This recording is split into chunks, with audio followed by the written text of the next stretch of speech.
Hey, Fit Fam, it's your girl, Olandina Valen, and I am the Fitter Woman. And today we are going to be speaking to Madame Francois, Heather Francois, who is the founder of Le Beauté du Secret de Madame Francois. So, Beauty Secrets of Madame Francois. And today we're going to be talking about skincare. That is something we as women, we take profound care of, or sometimes it is the most neglected part of our bodies. We're ripping and running and we want to look beautiful, so we put our makeup on and we do all this stuff and we forget to take care of our skin. So she's going to talk to us about the secrets that a lot of women overlook that keeps their skin from glowing and being their best. So folks, stay tuned. My name is Orlandina Valen, and I am the Fertile Woman. I'm an educator, motivator, professional bodybuilder. I am the People's Health Coach, here to help you to become your best selves. And this is Muscles and Stillettos. I am Wonder Woman, a wonder of a woman, a creature so fearfully and wonderfully made that even my creator had to sit back and say, "Ooh, man, an amazing Amazon, protected to all. Hell hath not the fury that I can unleash, should I or my loved ones be scorned. Mother Earth, growing potential thoughts, potential ideas, birthing those ready to be born and those ready to be reborn."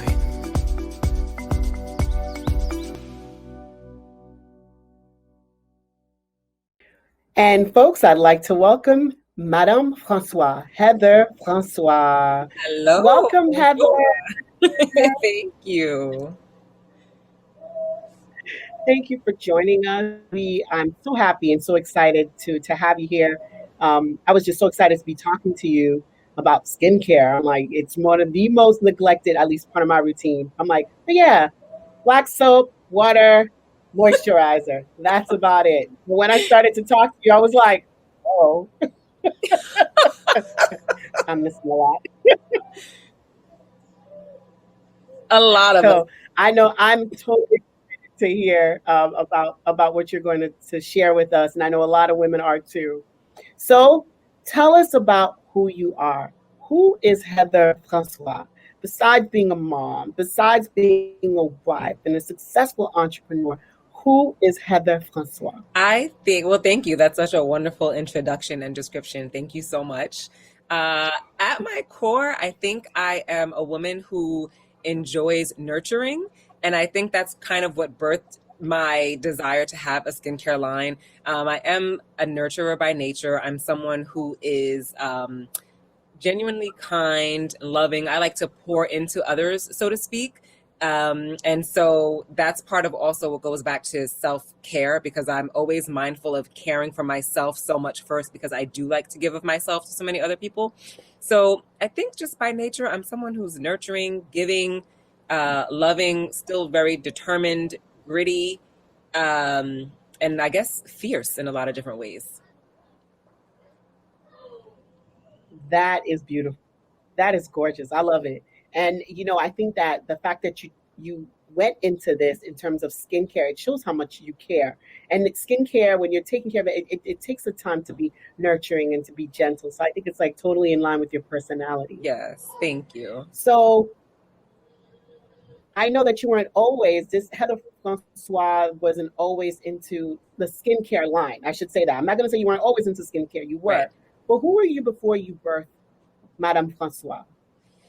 What was your life like before that? So before I started my skincare line, I worked for a luxury retail company. I worked in the executive office. I had a very nice, cushy job. I was the typical, I guess in a lot of ways, typical career woman, right? Like you're juggling and balancing home, children, career, motivated and driven in my career life. Always, still to this day. I mean, it's just like innately in me, like a fashionista. Like I love. It sounds so materialistic and so shallow to say, but I will not lie. I love luxury items. I love beautiful clothes. I am a sucker for shoes. And so my career was always centered around, I have a degree in fashion. So my career was centered around my love of fashion and luxury things. And so I was just kind of that woman who looked that very, pencil skirt, stiletto, fluffy blouse, going out to work every day. And I think I was in a lot of ways, typical career woman, just working in your office and coming home and doing the mom and the wife thing on the other side of the day. I mean, what woman doesn't like luxury? I know I do. My mother says you have expensive fingers. Yes. I mean, listen, I'll go shop. it works for me. I'm like, ooh. I talk to some women and they are just so deep that it's like beneath them to deign to care about luxury items. Like they think it's just so shallow and so materialistic. And I'm like, okay, but I still love it. Exactly. I'm with you. I'm like, that's okay. That's why it's here for us to enjoy it. As long as you let it overtake life. Yeah. I'm like, who else is gonna pamper me? I gotta do that. That's why I have to make sure, as I always tell, I joke around, I'm like, I'm building my empire. Yeah. I got expensive taste. Yes. These things are here for us to enjoy. Yes. Exactly. So now, how did you transition over to birthing Madame Francois? So you have this cushy job. There's no need to go into transitioning. What pushed you into this direction? So I love what you said, that there was no need for a transition. So this is something I think maybe about a year before I had my youngest son, who will be 3 this year, I just started to feel this sense of like, I guess, over it, at my job. Like I loved my job. I loved the benefits. I loved the perks. I loved the people that I worked with. There was so much that I loved about it. I never would have just gotten up and left my job. And I was talking to my boss for about a year or so about some different opportunities and things that I wanted to do, but nothing was really a good fit and nothing was really working out. And so it just started to make me feel a little like, okay, I have to start thinking about what are my next steps. Like I love my job, but I don't want to stay in this position forever. So there started to be some talk, coming down the grapevine that there were going to be some restructuring and there was going to be different, job transitions. And that made me so excited because I was like, oh, good. I already know what kind of, job I want to look into and what other things I want to do within the company. And then I got word like, you know what, actually, your job is going to be eliminated. So you can either, do one of these things or do one of these things, or your job is just going to be done.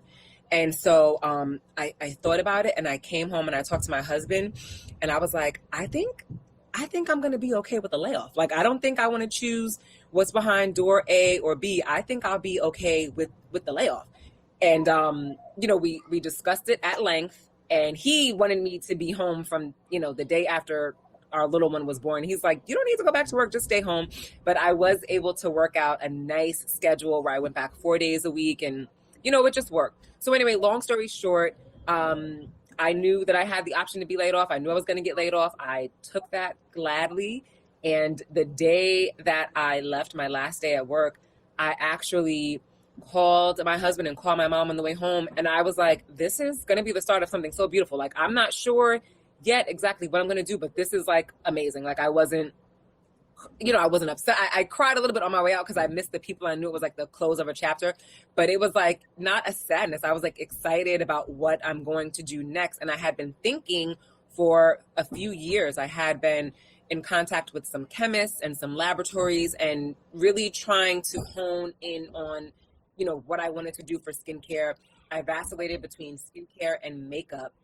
And when I got this opportunity to start afresh, I was like, you know what, I'm just gonna go for it. Like now is the time. I would have never gotten up and walked away from this job, but now the opportunity is before me where I don't have to make the choice. I felt like God made the choice for me and he's like, listen, you need to go and do this next thing in front of you. So that's how it worked out for me.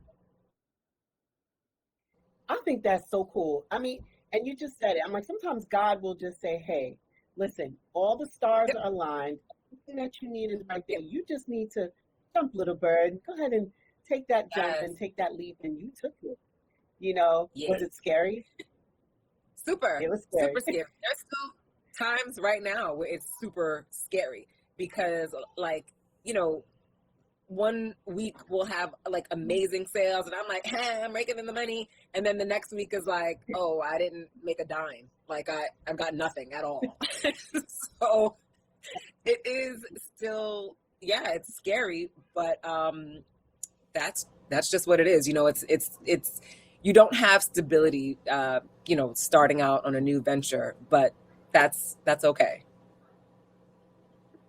And what do you do whenever you have those scary moments? I'm sure they come. It's just like they never go away. Because I know sometimes I'm like, good Lord, what's happening, and it's scary. Yeah. What do you do to get over those scary moments?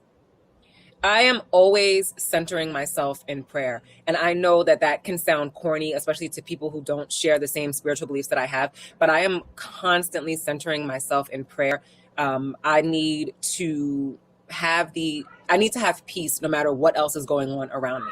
And so my ability to get some quiet time and get with God and pray and talk to people that I trust is what centers me and gives me that peace that, you know what, you expected this, you weren't gonna, very rarely do people come out the gate and just hit 1,000 from day one. You have to build it up and you have to work hard.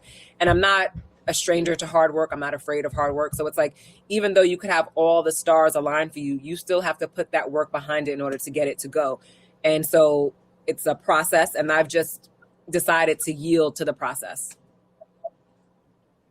That's very big. Yielding to the process, just yielding to the flow, going with it. And as you said, when you feel like you're getting, tossed around a little bit too much, you just center yourself with prayer, meditation, and ground yourself. Because sometimes I feel there are times where I'm just like, oh my gosh, you're just all over. And then you just think, okay, and ground yourself. So now you said that you were in contact with chemists. Like, that's not something people normally do. I don't think. So what led you to even start contacting chemists? I'm like, tonight is Friday night. Let me call some chemists. It's not usually Let me call a chemist, what people do. I was able to make some really good connections in my career. I was able to meet some people and make some good connections. And when I was thinking about skincare or makeup, I was leaning more towards skincare because that's just kind of what I grew up with. I grew up seeing my mom and my grandmom take care of their skin. Nobody really wore a lot of makeup, but skincare was something that's like second nature to me, like caring for myself. Again, like my nurturing side, right? I like to care for myself, to pamper myself. And so building on to those relationships that I was able to make while I was working, I made some contacts and just put a couple of feelers out there asking people. There was actually one woman who I knew from over a decade ago, and we'd always kept in touch around holidays and things. And I reached out to her, and she was more than helpful in giving me some laboratories and some independent chemists and some labs that I could get in touch with that could start doing some things. And that was like really all I needed, because people were actually so helpful. Like, there were a bunch of people who couldn't do what I wanted, but they said, hey, here, call this place, try that person, call that person. And so one thing led to another. And it was really all from relationships that I was able to get in contact with laboratories and chemists. That's awesome. You see that? I'm like, that's not the usual thing. But as you are going through life, you're like, let me keep this information and let me tuck this in and let me tuck this out. Yes. So and always keeping relationships. Yes, always keeping them positive, always keeping them open. And, you never know. That's what I say. You should always be nice to everybody. Always be nice to people, because you never know. You never know. And people don't mind doing things for you when they like you. Like, when you're genuinely a nice person and people know that you're not trying to play them and butter them up for a favor, but you're genuinely nice, you build a good rapport and a good relationship, people don't mind doing things for you. Agreed. As long, like you said, as long as they know that you're doing it, you're being genuine. I'm like, you know what? I'm looking out for you in the future. Anything comes up, I'm gonna definitely keep you in mind. If I see an opportunity, I think that you will be from. Yes, I got you. So now we have Les Secrets de Beauté de Madame Francois. Yeah. Beauty Secrets of Madame Francois. Hey. Yes. Hey. Now, I love the way you say it. Listen, I took a lot of French in high school. I spoke French when I was younger. All that French, there's a use for it now. Coming on back. All coming back. And of course, it helps that my parents are Haitian. So that's a, little bonus right there. Yeah, I say. So, that's right. So now secrets are usually kept, right? Usually people are like, shh, don't tell nobody. Here you are spilling the tea, telling all these secrets. I mean, even Victoria might be upset that you're telling all these secrets.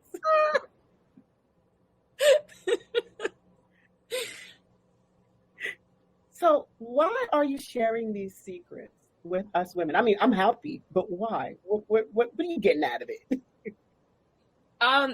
Again, it just goes back to who I am, a giver and a nurturer by nature. I am not one of those people that believes that there's only a finite amount of goodness in the pie. And if I cut some up and give some to you, then there's less for someone else.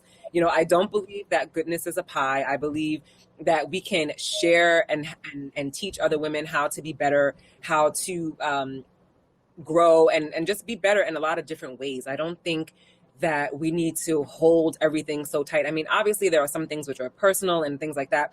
But when it comes to something like a beauty secret, sharing a beauty secret with another woman doesn't detract from my beauty. It doesn't detract from my ability to care for myself. And I remember, so a friend of mine, this is going back like over a decade, had a joke that I should take a tour bus and just go around the world on different cities, sharing secrets and telling women the things that I did, because I was like one of those people. You would compliment me on like a lipstick and I'd be like, oh, this is where to get it. This is the shade. This is how much it costs. It also comes in this and that. This is who it's made by.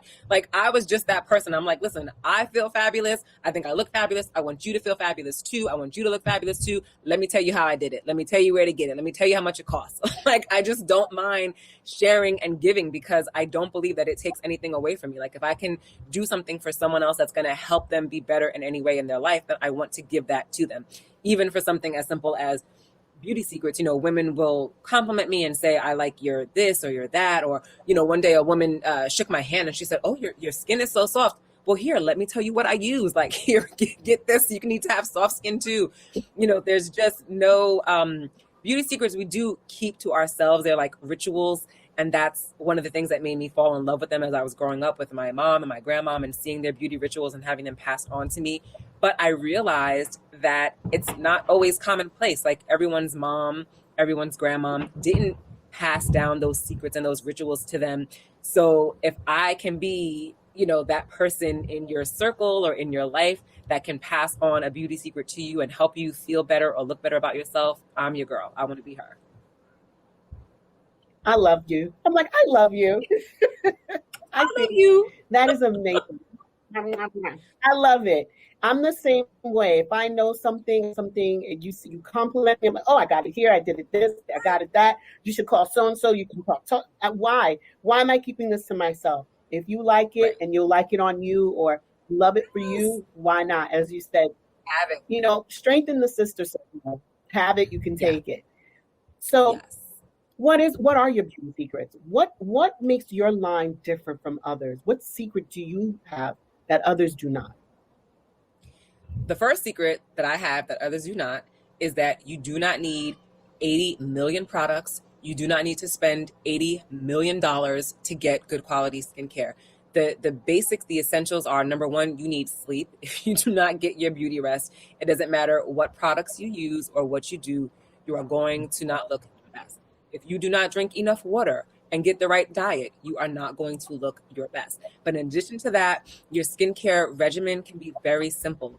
You need a gentle cleanser. You need a deep penetrating moisturizer, something that's very hydrating. A vitamin C serum is something that I swear by because it brightens up your skin tone without lightening your skin tone, but it brightens and evens out your skin tone, really revealing a natural glow. And then you really just need to have, again, that good moisturizer, one for day, one for night. A lot of people do not realize that there is a difference between a day cream and a night cream. You do need two. You do need both. You do need a day moisturizer and a night moisturizer because they're going to contain different ingredients and do different things. And then my super secret weapon is always hyaluronic acid and collagen, which gives a nice plumping, firming effect to the skin. I'm in my 40s now, so I'm always taking care to make sure that I am not any kind of like fine lines or wrinkles that I'm seeing. I want to tend to them immediately. And it's not that I'm fighting the aging process because I will grow old gloriously and shamelessly, but I also don't need to have premature signs of aging. So those are things that you can really start using in your 20s and see the benefits of them. Those are basically like the prime secrets that I have that keep my skin beautiful and glowing. And you know what? My sister, she already ordered your line. She ordered me too. She ordered my she ordered a line for me. So we're gonna be doing this together. I love it. I Because love when it. we like we ordered ours, we're doing it. So I I love love how you it. Thank said, you. Thank you you so know, much. telling you, we here to support you, and we want to look beautiful too. So we You all already. look beautiful together. Thank you. Thank you.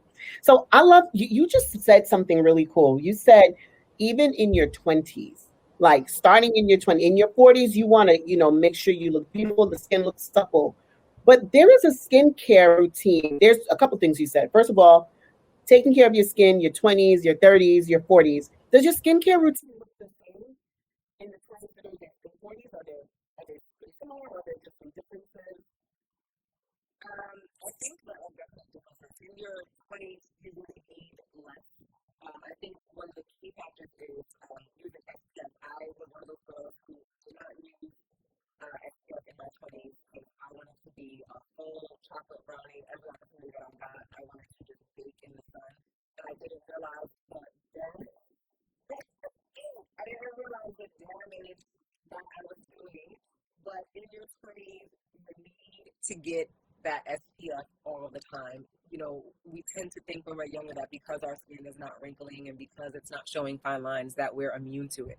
But you really do need to start that in your 20s. And your skincare regimen will look different in your 20s than it does in your 30s and then in your 40s because, again, even though you can use retinol starting in your 20s and really see the benefits of it, when you're in your 40s, you don't want to be without it. Like, that's when you really are dedicated to that nighttime routine, slathering that cream on and making sure that you're getting it every night. So in your 20s, you don't necessarily need the collagen. You don't need, some of the more potent ingredients that are used in skincare because your skin hasn't yet showed any signs of aging. You want to care for it so that it doesn't show premature signs of aging, but it's definitely a different skincare routine in your 20s than it is in your 30s, your 40s. And then when I get to my 50s, I'll have to tweak it and do some different things then and so forth and so on. And you also mentioned all of you 20, 30s, and 40s. And I'm in the 40s. I told you, I got my little pen. I'm taking notes. I'm not playing. I'm 40s with you, so we're gonna keep it together. We'll keep it together. And Yeah. you're right, 'cause I remember being out in the sun. I'm sorry, I was one of those people. I'm Black. I don't get sunburned. Found that the hard way in Jamaica. Yes, we do get sunburned. Yes. That was the first and that was the last time. And I definitely do use SPF. And I'm very good about that now. Um, Moisturizers. You need two different moisturizers.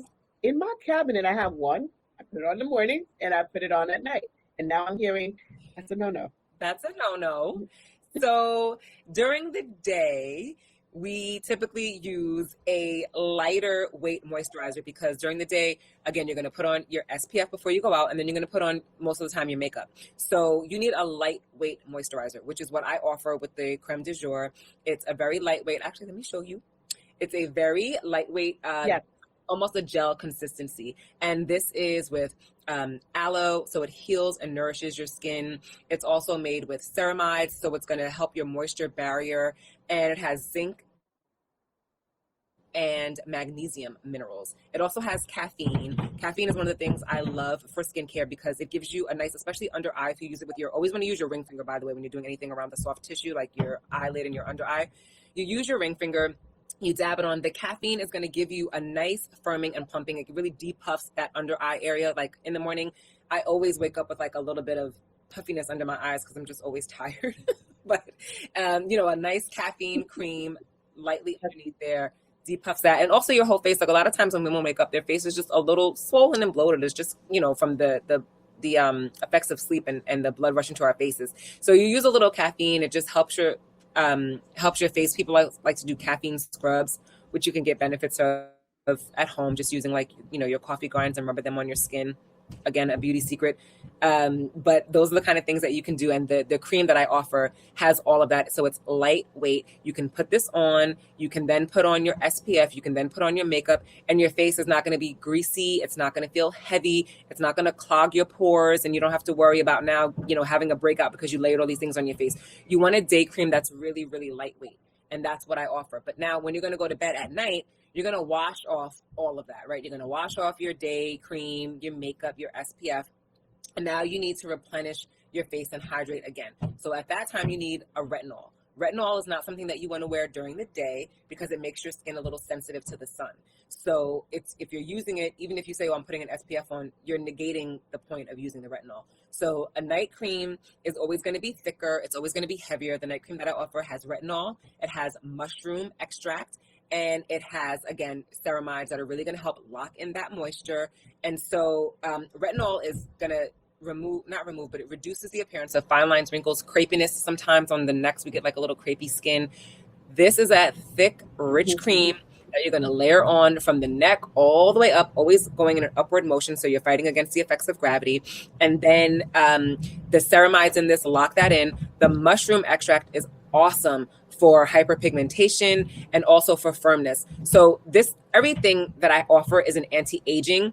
And I hate the term anti-aging because, again, I don't want anyone to ever think that we're fighting against being old. The option, obviously, is no longer living. So that's not what we want. We want to age well, but we want to look as best as we possibly can. And the other thing is the goal is never perfect skin, right? Like we're not looking at Photoshop and airbrush models and thinking we want to look like that. We want to have a realistic understanding of what our skin is, what type of skin we have, what our skin needs are, and cater to those needs. So I have only 4 products. I have a curated collection. It's 4 products, but every product that I have is beneficial for sensitive skin, and for every skin type can use it and receive the benefits of it. So at night, you need a thicker cream. You need a cream preferably that has retinol. Again, retinol should not be worn during the day. You need something thick and rich at night that's going to replenish. This cream, I always say, replenishes. When we go to sleep at night, our bodies naturally work to heal themselves, to kind of, undo all of the stress of the day. Your body just relaxes. And when you're in that sleep state, even your skin benefits from that rejuvenation period, that restoration period of sleep. So when you put on a beautiful replenishing night cream that has retinol like this, it's actually going to work overnight as you sleep. And when you wake up in the morning, your skin is softer. It's definitely hydrated. You can definitely feel a firmness on your skin. And the same thing with the day cream. The day cream I love so much because even though it is so lightweight, when you put it on, you absolutely feel the hydration effects of this cream. It's so moisturizing, both of them. But that is the key difference between your day and your night cream. Your day cream should be absolutely lighter than your night cream. Your night cream should be thicker and richer, and it should contain ingredients like retinol, like ceramides, to help restore that moisture barrier and replenish and nourish your skin at night while you sleep. So it's a complete package. It's, like you said, drinking water, eating well, because your skin is a reflection of what's going on the inside. Yeah. And then, taking care of yourself, sleeping, Yes. which I'm like horrible. I I get as much sleep as I can. I'm trying. I know, we all. But we all are. And then putting this together with the skincare ritual. And actually, it's nice because if you think about it, you're going to bed, you're pampering yourself, really paying attention. I didn't realize we had to use our ring fingers for under the eye. Thank you for adding that. Yeah. I'm adding that. I got notes. Yes, take notes. I got notes. Take it notes. So, just taking that time to take care of your skin. Yes. What would you say your favorite self-care indulgence? What is my favorite? I'm sorry, I didn't catch it.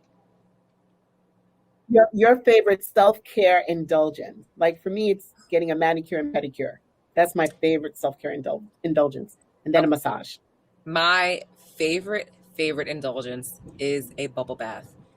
Give me some uninterrupted time with a bubble bath and a glass of wine and some nice music in the background. And that is like the best of the best to me. So I am a sucker for, I don't care where I go, anywhere that I go, no matter where I stay, I must have a soaker tub. Like that is a must in the room, because as part of my vacation or as part of my travel, I need to have a bubble bath. Like it is an absolute must. It's something that I enjoy so much. putting in the tub some oils, getting my candles, and just really letting that time to soak. It is so relaxing to me. It is like one of the best things ever. Sometimes I'll put like salts, but it's always oils because I want my skin to be as hydrated as possible. And the other tip that I can tell everyone is when you're adding your creams and your moisturizers to your face, always do it on a damp face. Don't ever do it onto a face that's dry.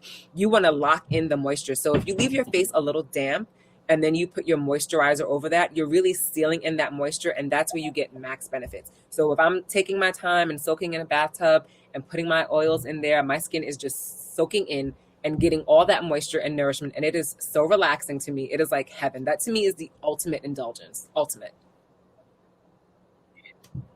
That right there, oh my God, I'm definitely gonna try that this weekend with like some bath oils. Yes. Because I love. Okay, you got me. I'm adding that to my little self-care routine instead of getting a mani-pedi. I'm still gonna get my mani-pedi, but I'm gonna do that this Do it. weekend. It's so nice. It's so nice. So where else can we find more beauty secrets? Because I see you just spilling the tea, so I want to catch those pearls. Where else can I get? So I have my Instagram pages where I'm really most active on Instagram. My handle is the same as my website. It's LES Madame Francois. And I will jump on live sometime. I put things in my stories sometimes. I make posts sometimes to, just share some of the things that I'm thinking about, or some of the thoughts that I'm having, or some of the secrets that aren't necessarily in a product, but just little tips I like to share. And it's really on Instagram where I'm the most active right now. Okay. That's awesome. I want you guys to see, once I take her off the screen, after I take us both off the screen, you guys will be able to see all her info. So you'll be able to see and find her. Because I know I'll be right there. So I was asked my guest this: if you could go back in time and revisit your younger self, what kind of advice would you give her? I would. I tell myself so much, child. I would tell myself so much. But one of the things I think I would tell myself is to trust my gut. I think we have women's intuition, right? And then we have, gut instincts and gut feelings. And to this day, I second guess them, or I hesitate to act on them. But I have learned more often than not that little voice that I'm getting is usually it's right. It's usually right. And when I hesitate to act on it, or when I am, nervous and I need a confirmation and I don't act on it, it always winds up being to my detriment, or it winds up showing me that my first thought was correct. My grandmother used to always say, stick with your first mind. And that has proven to be true more often than not. So that is one thing I would definitely tell myself, to stop second guessing and just go with what you originally think. Thing that you said, I think a lot of times as a society, we've become so sophisticated, right? And we have turned off all the outside, all those instinctual urges or senses that we have. And we don't listen to our instincts, and we pay the price. Because a lot of the times, I would say more often than not, like you, our instincts are always right. So I'm learning, just like you, that the more I trust it, the louder it becomes, and the more prevalent it becomes. The more you listen to it, it becomes, instead of just being like a little, now it's like, hey, yes, no good. Right.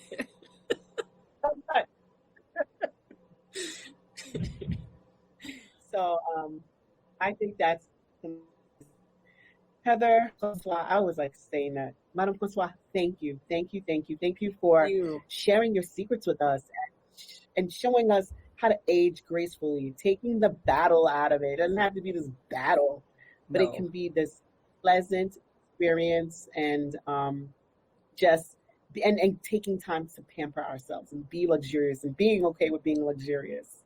Yes, be okay with being luxurious. There's all of these like memes that I've started seeing in the past, maybe like year or 8 months, where it says normalize luxury for Black women, or like, normalize Black women in luxury. And I'm like, since when was that not normal? Like, how were you all raised not to be okay with luxury? Like, get into it. Get into it. Like, it is our right. It is our, listen, we deserve it more than probably anyone else. Give us all the things. Give us all the things.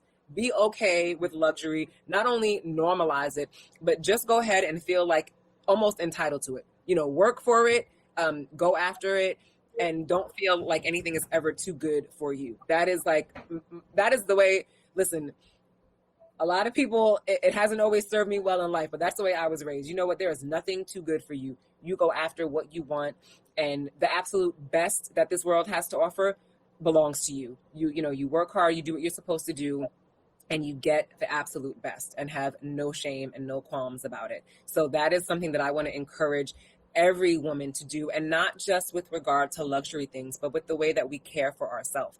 There is no reason why we should be putting all of our efforts into a job or a relationship or a household and neglecting ourselves. You know, we must take proper care of ourselves. I always say that skincare as self-care is kind of like, I guess my motto or my MO, but it really is nurturing and caring for yourself and pampering your skin, caring for your body, your health, everything about you. All of that, believe it or not, in this day and age is considered a luxury, because we've just succumbed to this hustle mentality and, this just work, team, no sleep, and all that kind of nonsense.